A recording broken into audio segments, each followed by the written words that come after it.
2K14 was the first year that Mypark was introduced. Before that, we always had to play Blacktop. It was on the Xbox One and the PS4, but I was not one of the lucky people who got to play this because that's when the systems were brand new, and I actually didn't have one of those. I still had my Xbox 360, so I played the Xbox 360 2K14 version, and they didn't have Mypark on there. But what I do know about 2K14 is there was a lot of glitches, there's a lot of cheesing, but you know what? No one cared. It was a brand new mode. There was only one park, and people didn't care that there was glitches.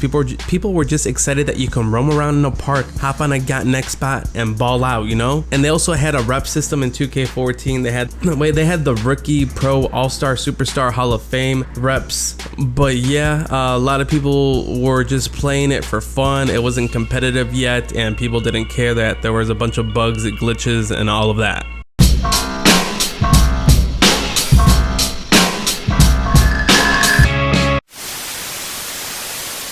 2K15, that's when the park was really introduced. It's the second year of Mypark, but this is when everyone was able to afford the Xbox One and the PS4. This is when a lot of the people already had these systems, so this is when 2K went big with the park. It was the cheesiest Mypark game ever, but it was probably the most fun Mypark ever. Well, at least to me, it's my favorite all-time 2K Mypark. They had 3 parks. They introduced 3 new parks: Rivet City, Sunset Ballers, and the Old Town Flyers. They had this rep system where they actually got rep rewards. They had the Rookie, Pro, All-Star, and Legend, which went up to Legend 3. And they added in new rep rewards, which people loved. You know, you could be shirtless at Legend 1, you got mascots at Legend 3, and people were going crazy for these because this is the first time they ever introduced a mascot. Like, everyone wanted to be a mascot and ball out in a mascot, you know? It was like a huge deal. And the thing about 2K15 was the rep system wasn't crazy like how we know it as of today, where it takes forever to grind to get those mascots. It takes forever to grind to get to the top rep. Back then, if you wanted Legend 3, the top rep ever, all you needed to play was 2,000 park games, which is pretty easy. It's not like crazy amounts of games, and it's doable for your casual gamer. So this game was really based on like a casual gamer type of way. Everyone ended up getting Legend 3, everyone had mascots, and everyone was having fun with the game.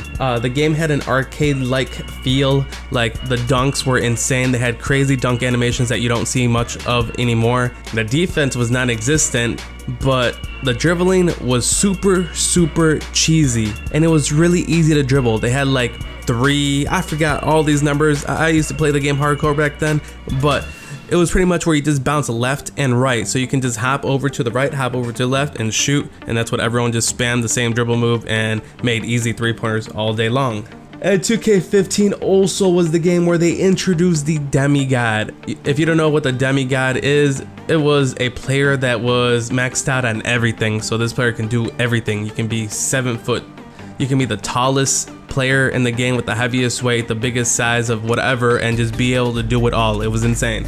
But 2K15 did have its glitches and all that. Everyone just like to be the same player. Everyone chose to be a small forward, a 7-foot small forward. Everyone in the game was a 7-foot small forward because a 7-foot small forward can dribble, can shoot, can rebound, and it can just do it all. 2K15 also introduced the leaderboards, where you would load into a game and you would see the top 3 players of whatever park you were going into. You would see who the top 3 players are, which was cool. They also added in the Jordan Rec Center, where a lot of people spent their time in there. It was where you would go into the Jordan Rec Center. It's kind of like the park, but it's inside a little, you know, stadium. You can hop on the got next spot with 4 other random people, or you can squad up with your friends. You can wear your Mypark clothing or mascots and just ball out on a 5v5. And this is the only 2K that has ever had this, and we all miss it. It was a ton of fun just be able to do a 5v5 4-quarter game competitively, like for fun. It was cool. They also introduced a Rival Day in 2K15. A Rival Day was a ton of fun because Rival Day would be on the weekends, which would be you know, Saturday and Sunday, and the winner of Rival Day after 12 weeks would get a brand new park, which the Old Town Flyers ended up winning Rival Day. They got a brand new park. Another cool thing about 2K15 was that each park was unique. Like, if you were a Rivet City Rough Rider, when you would dunk, the screen would shake and the other team would see the screen shake as well. If you were a Sunset Baller, when you would shoot, the ball would always be lit on fire, which was dope. And if you were a Old Town Flyer, and when you would dribble, the ball would like travel at the speed of light, like it looks like it's a laser beam or a light beam or something. It was really cool. They added in those arcade cool effects, and I thought it was really cool. I don't know why they removed those. Another popular thing about 2K15 was the stage. The stage was open 24/7, and on top of that, the high rollers was open 24/7. Every single day, 24 hours a day, the high rollers was open, and that's the only 2K that I've ever had that open for as well. But yeah, 2K15 had a lot of positives that they have removed in current games, and that's why 2K15 is probably my favorite year of Mypark. Fuck being on some chill shit. We go 0 to 100, nigga, real quick. NBA 2K16. They added in 3 new parks, and they changed the archetype system. Before, you can just pick a playmaker, shooting guard, small forward, you know, in the past 2Ks, whatever. They actually went in depth with the archetype system, and they now made them outside, inside, or balanced. So if you are outside, you can shoot. If you're inside, you can dunk better. And if you're balanced, you can do a little bit of both. With the 3 new parks, they also introduced Rival Day as well. They had the same names, you know, Rivet, Old Town, Sunset, same stuff. The winner of Rival Day gets a brand new park, which ended up being the Rivet City Rough Riders this year. They got the brand new park, but on top of that, they added in something a little special in 2K16. The leaders of each park for having the most wins in Rival Day got an automatic Legend 5, which was crazy. So people who were like Legend 2 who had the most wins on Rival Day by the end of the 12 weeks got an automatic Legend 5. They got the brand new rep rewards, which included the skateboard and the tiger, and it was just insane. It made a bunch of chaos in the 2K community. 2K16 was also the year they introduced the speed boosting. Everyone loved the speed boosting and the dribbling in 2K16, and this was the birth of it. But the thing about the speed boosting in 2K16, by the end of, I believe towards the end of the year, like in May, they actually removed speed boosting from the game, and that's pretty much when 2K16 kind of died out, when they removed the speed boosting. But that was a big part of the game that year because it was there for a majority of the year. They also removed the Jordan Rec Center, which was a bad move, but they added in the Pro-Am thing, so people can still play 5v5, but it's not like Jordan Rec style, you know? It wasn't the same. The rep system changed to, you know, from Legend 3 to Legend 5 and so forth. And they removed the high rollers 24/7, and they added a new thing called a jackpot. So you would pretty much be able to play the jackpot after you win a game in the stage. And if you got the 3 same numbers, you win the jackpot, which is really rare, but it would be a ton of VC. It'd be like millions of VC. And the last thing they introduced in 2K16 were the new leaderboards, and it's the only 2K they had these leaderboards in, which I think were the best. But these leaderboards also made people want to boost in the game, which was really bad, which is the reason why they probably removed them. But they had these cool leaderboards. You can see the people's rebounds, the assist leaderboard, and the dunk leaderboard, and all this crazy other stats, which was awesome. But I guess boosting made the devs remove these leaderboards. Got the club going up on the Tuesday. Got your girl. Going into 2K17, they had the same 3 parks as 2K16. What was 2K thinking? The same 3 parks? I mean, you couldn't just like, you know, make some new parks to make the game feel a little fresh? Nope, they didn't. We thought they were gonna make new parks maybe by like Christmas time or something, but the new parks never came. We had the same 3 parks all year long, and that kind of just killed the vibe of 2K17, you know? It was a bad vibe from right there. But they did add a few new things. They added in the new archetype system. They removed the whole inside-outside balance thing, and they created the new, like, you know, sharpshooter, playmaker, slasher, glass cleaner, and all those archetypes were added into the game.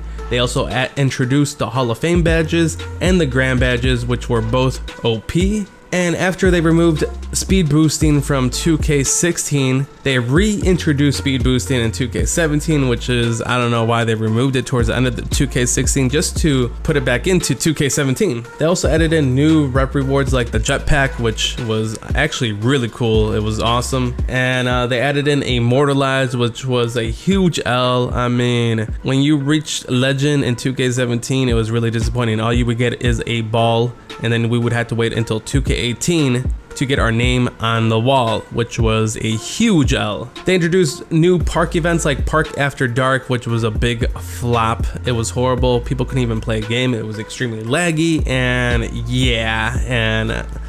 oh, that was a bad move. And since they removed the leaderboard system, they did introduce a new ranking system, which was really cool, which I don't know why they removed for 2K18, but it would show you from whatever park you were in, like Sunset, Flyers, or Rivet, it showed you what rank you were in for like wins or rep or whatever it was. So like I was #1 for majority of the year. So when I would open up my menu at the park, it would show I'm ranked #1 from all parks. I'm ranked #1 for Sunset. You know, it was just a cool ranking system. I thought that was really dope, and they should have kept it in the game. They changed Rival Day, which was a huge L. We didn't get the new park, and it just worked completely differently, and no one really played Rival Day in 2K17. They did add in a new court, the 1v1v1. They added that in the stage and at the park, and I don't know. It's just, I really don't enjoy the 1v1v1 court. I don't know if you guys do. They did add in new mascots, which was dope. At least they gave us some new content there. They added in like the Detroit Pistons horse, and they added like the Magic's mascot and other cool mascots. But 2K17 also did have the hardest rep system ever. You had to play 12,000 Mypark games of getting pretty much averaging an A letter grade to get top rep legend, which was insane. This game doo, this game doo doo, this game doo doo, this game.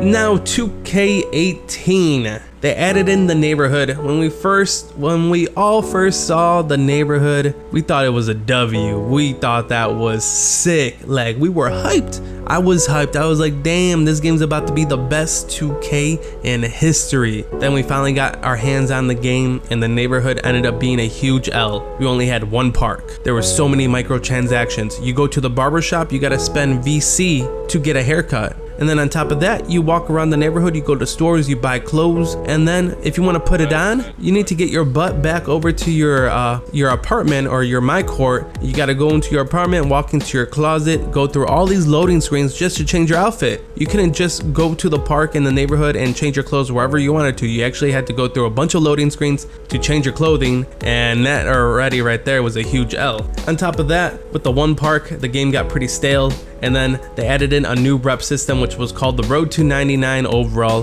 which you had to get to 99 overall to, you know, get max rep or whatever, get all the rep rewards. And the rep rewards in 2K18 were horrendous. The worst rep rewards ever. I mean, they took away the mascots. They added in a new outfit where, like, if you reach rep number 97 or something, you would get an all gold outfit. I mean, come on, you'd rather have mascots or a gold outfit? Come on, 2K. And besides the rep rewards being trash, the paint defense was bad, the shooting wasn't accurate, the dribbling felt sloppy, the leaderboards and ranking systems were all gone, and you can rep up in the My Career game mode, which killed the Mypark game mode. It made people want to play My Career instead of Park so they can rep up, so the parks were really dead, and it wasn't easy to get a game in the park. But they did add in dual archetypes where you can be a mixture of like a sharpshooter and a slasher, a glass cleaner and a post scorer, which was kind of dope. But besides all that, man, 2K18 probably has to be the worst 2K in history, and 2K knows it. They made the most money off of 2K18, but on top of that, not many people, it didn't have a huge replay value, and 2K sees that, and they rather have the game make profit and have a huge replay value. So I see 2K19 coming out soon in a couple months. I see it being pretty good. Well, at least I hope it's pretty good. But that, guys, right there was the evolution of Mypark from 2K14 to 2K18. Let me know in the comments down below which was your favorite 2K for Mypark. Mine personally goes 2K15 was my favorite, 2K16 was my second favorite, 2K17 was my third favorite. I never played 2K14, but I despise 2K18, so we're gonna put 2K14 at 4th and 2K18 at 5th, and that's how I rank my Myparks. Let me know in the comments down below how you rank yours. Make sure you guys subscribe for more 2K content. But for right now, guys, I'm Leo, and I'm out.